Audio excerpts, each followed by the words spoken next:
Olá! Nesse quarto vídeo da série Conhecendo Gênesis, vamos falar da criação da mulher, sendo o texto base Gênesis capítulo 2, versos 18 a 25. Nos vídeos anteriores, nós vimos como Deus criou a humanidade e também de modo específico o homem. A humanidade, ou seja, o casal, foi colocado no Éden. E agora vamos ver com mais detalhes como surgiu a mulher.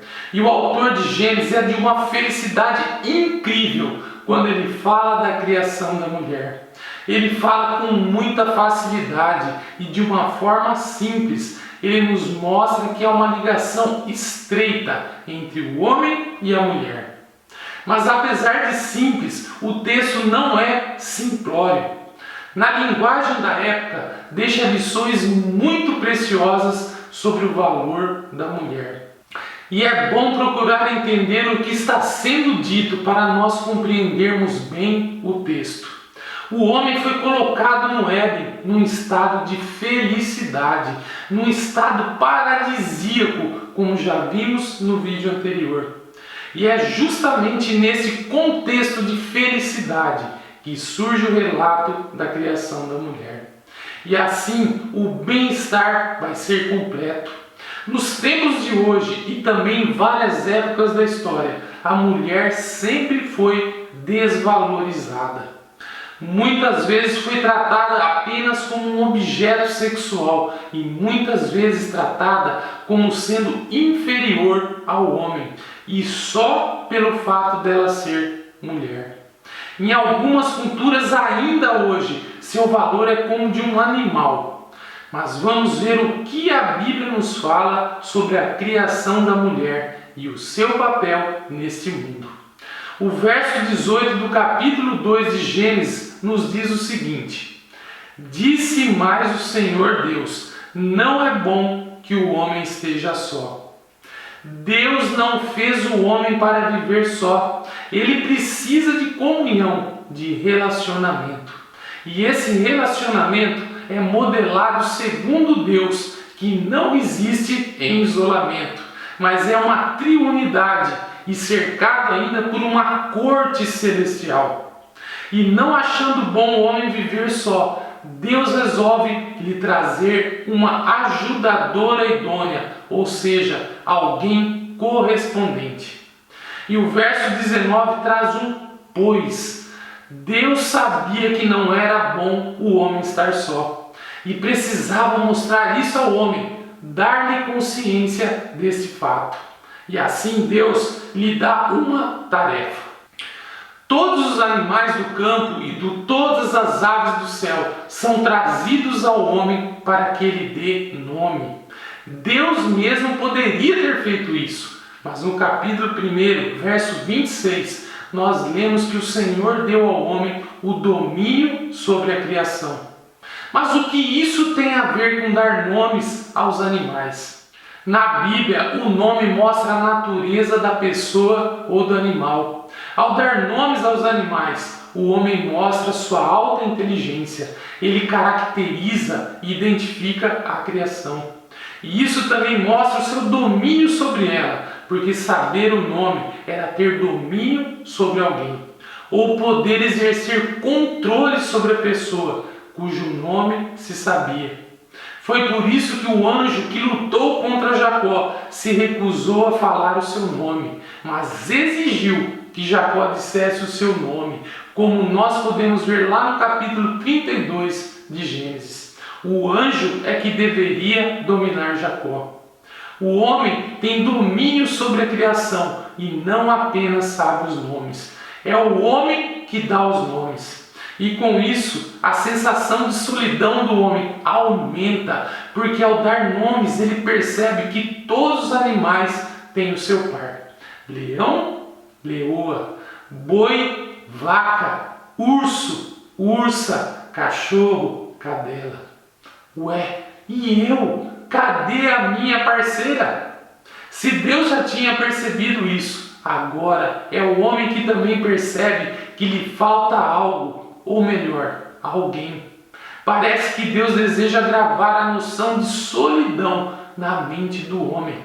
E assim ele fica preparado para aceitar uma companhia com quem vai dividir as responsabilidades de administrar esse mundo.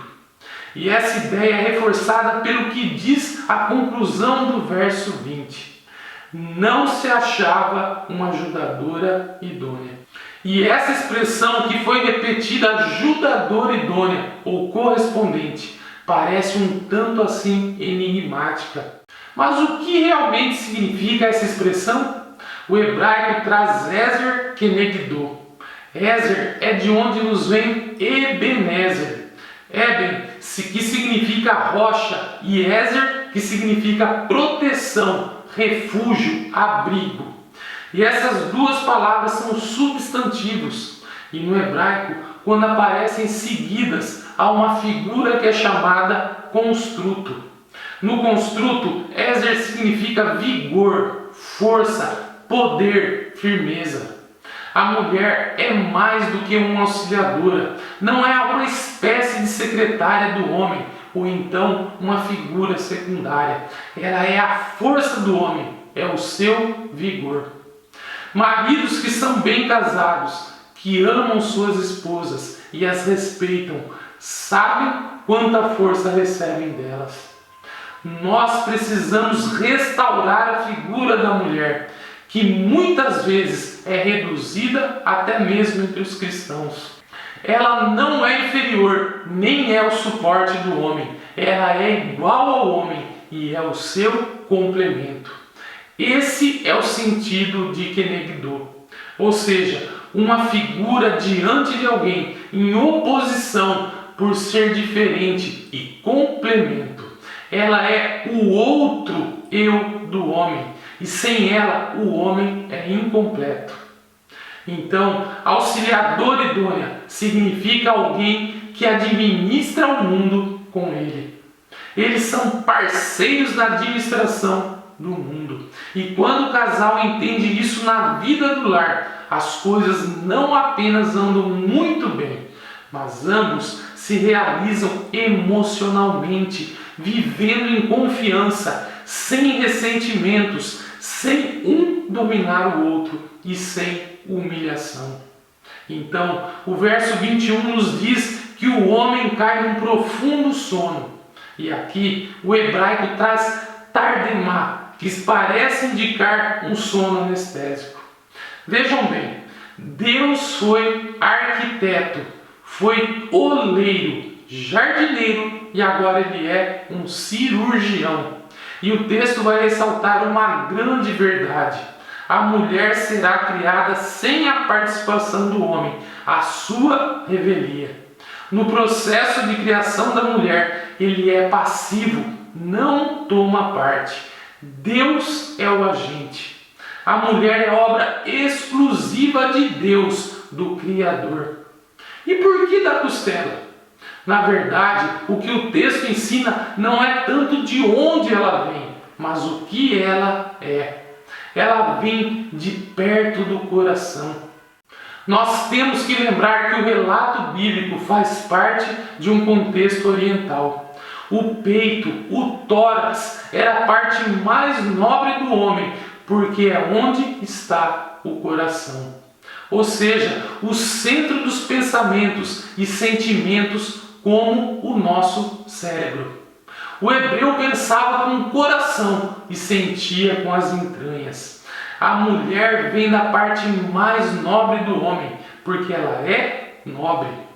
O verso 22 diz que da costela que Deus tomou do homem, ele formou uma mulher. Então, nós temos um novo verbo agora, é baná, que significa construir, reconstruir. Assim como o homem é mostrado como um trabalho artesanal, a mulher também é. Ela não é inferior ao homem em nenhum momento, nem menos trabalhada que ele. E o texto hebraico ainda permite uma brincadeira. Deus olhou o homem e reconstruiu uma parte dele para fazer algo melhor, a mulher. Mas isso é apenas uma brincadeira, porque o texto não quer mostrar a superioridade de um ou de outro, mas sim que ambos, homem e mulher, têm dignidade pessoal. Ambos foram trabalhados, foram manualmente feitos por Deus. E feita a mulher, Deus a traz até o homem. Uma figura linda.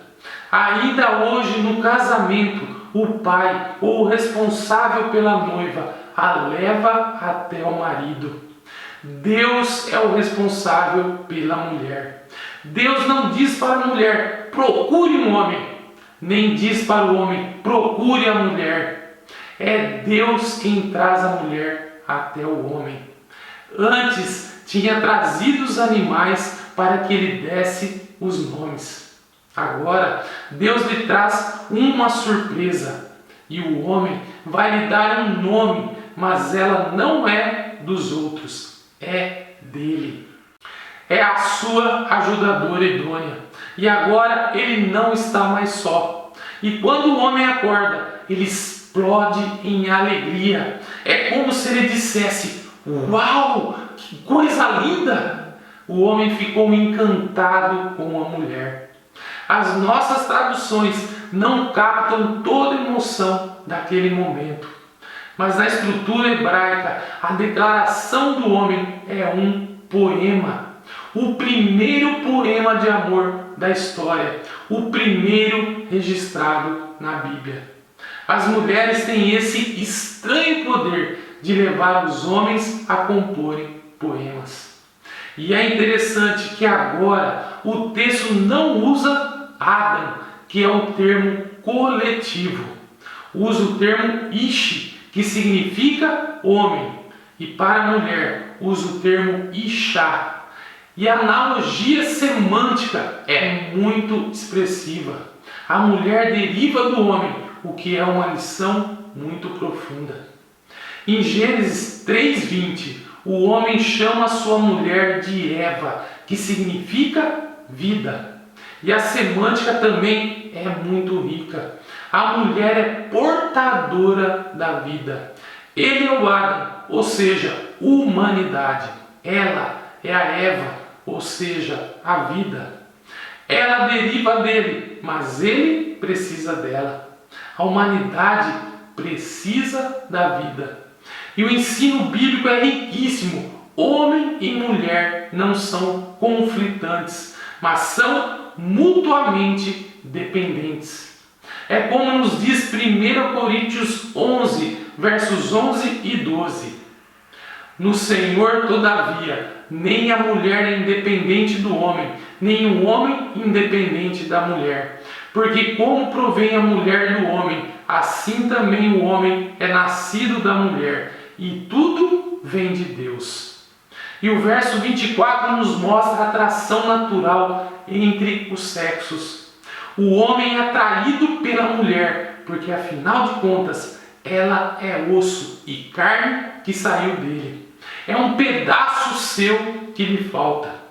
A mulher sente saudades de onde saiu. E os dois experimentam atração mútua. Esse é o significado bíblico do casamento. Ou seja, os dois retornam à situação inicial. Voltam a ser uma só carne. A interpretação que a Bíblia dá para a atração sexual é de uma profundidade ímpar. A solidão tanto do homem como da mulher é frustrante, mesmo que alguns com grande dificuldade consigam superar isso. Mas o ideal de Deus é a unidade, 2 em 1. Os dois se complementam. O fato de deixar pai e mãe não significa desprezar os vínculos familiares. Isso tem um sentido mais profundo, do qual nós precisamos refletir. Esse casal atinge um nível de maturidade em que os dois não precisam mais viver sob a dependência dos pais. E assim eles podem constituir uma família. Como hoje nós vemos a banalização do sexo e os relacionamentos sem compromisso, Algo muito importante é deixado de lado quando se pensa em atração sexual. Ela exige maturidade. É necessário que o casal tenha condições, não só materiais, mas principalmente emocionais, para constituir uma família e poder administrar essa unidade. O sexo exige maturidade emocional e não apenas idade biológica. Exige condições emocionais para que as pessoas envolvidas possam constituir uma unidade perpétua e não apenas ocasional. E o termo hebraico que é traduzido por unir-se é deibak. E esse termo significa literalmente colar-se. Não é uma ligação passageira. Por isso, o casamento deve ser muito bem pensado. Muitos casamentos são realizados por impulso e sem a participação de Deus. E acaba não acontecendo o colar-se. Muitos já se casam com a ideia de que, se não der certo, a gente se separa. E quando homens e mulheres adultos fogem de suas responsabilidades, sabe o que acontece? Afinal, as famílias não se formam, as crianças sofrem e a sociedade, devagar, mas gradativamente, vai se desintegrando. Mas quando quem une é Deus e não os homens, há um grudar-se. Os dois passam a ser um e se tornam uma unidade perfeita, uma só carne. E o verso 25 nos diz: estavam nus e não se envergonhavam. Isso não significa que os dois eram desavergonhados, mas que eles viviam em pureza e confiança. No verso 25, o verbo usado é arum, ou seja, sem roupa, descoberto. No capítulo 3, verso 7, o termo eirum, que já tem outra conotação. Em 3,7, o termo quer mostrar que o homem e a mulher viram que ambos estavam nus, descobertos, diante do julgamento de Deus. O problema é que agora já não havia inocência, havia um sentimento de culpa. Mas o fato principal é que Deus estabeleceu como sentimento que deve haver entre um casal. O relacionamento de confiança e pureza, um relacionamento sem culpa. O relacionamento sexual de um casal é puro e sem culpa. E aqui fica uma lição muito preciosa. Marido e mulher devem se relacionar em confiança e pureza. Depois da queda, é que o marido é declarado como dominador da mulher. Não há mais igualdade, nem confiança, pois há uma acusação do homem contra a mulher. No verso 25, o verbo usado é arum, ou seja, sem roupa, descoberto. No capítulo 3, verso 7, o termo é eirum, que já tem outra conotação. Em 3,7, o termo quer mostrar que o homem e a mulher viram que ambos estavam nus, descobertos diante do julgamento de Deus. O problema é que agora já não havia inocência, havia um sentimento de culpa. Mas o fato principal é que Deus estabeleceu como um sentimento que deve haver entre um casal.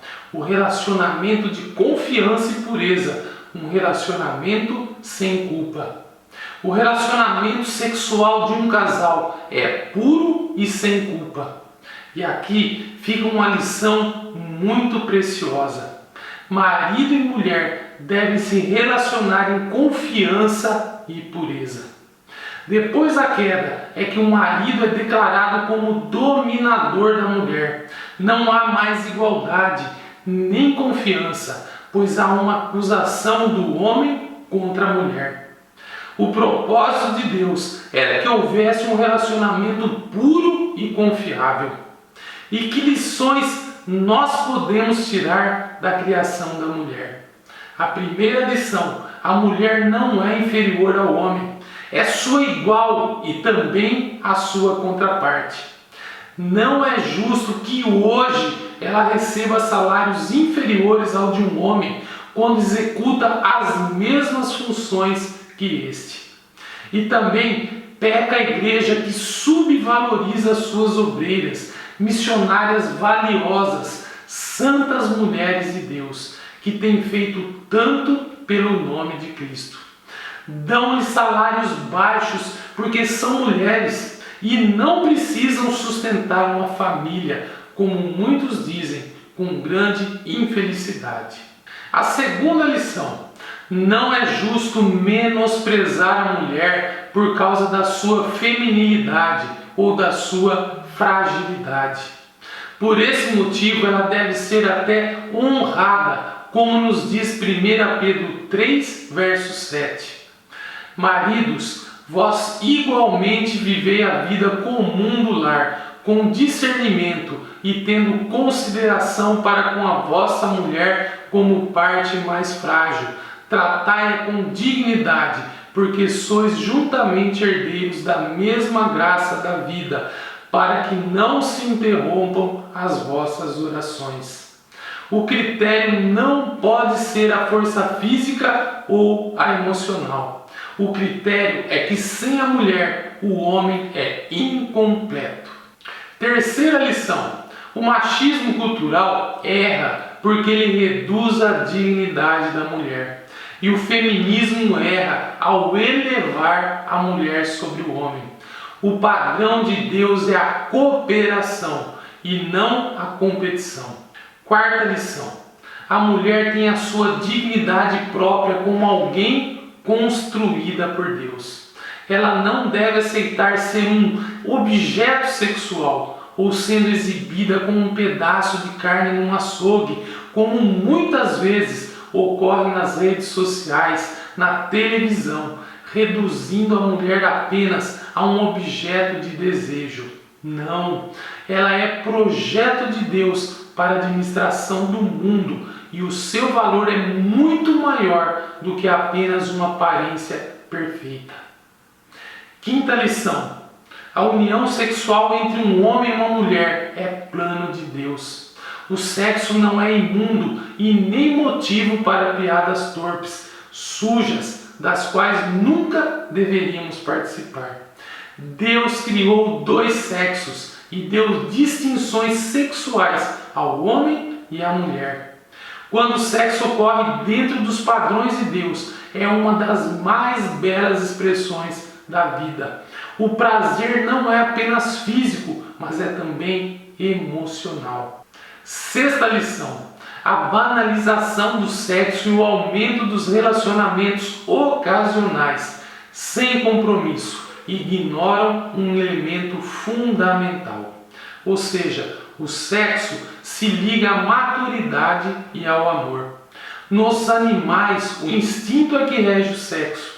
Na humanidade, deve ser o amor, a atração, o reconhecimento de que a outra pessoa é a parte que nos falta. Sétima lição: nossas igrejas precisam refletir e se dedicar mais à teologia da família e da sexualidade. Nós não podemos mais empurrar esse assunto para debaixo do tapete ou achar que isso não se deve tratar dentro das igrejas. Esse assunto diz respeito à vida humana e ao propósito de Deus para nós como suas criaturas. E essa reflexão e ensino deve estar sempre baseada nos princípios bíblicos e não de pensadores do mundo ou dos conceitos do mundo. Amém.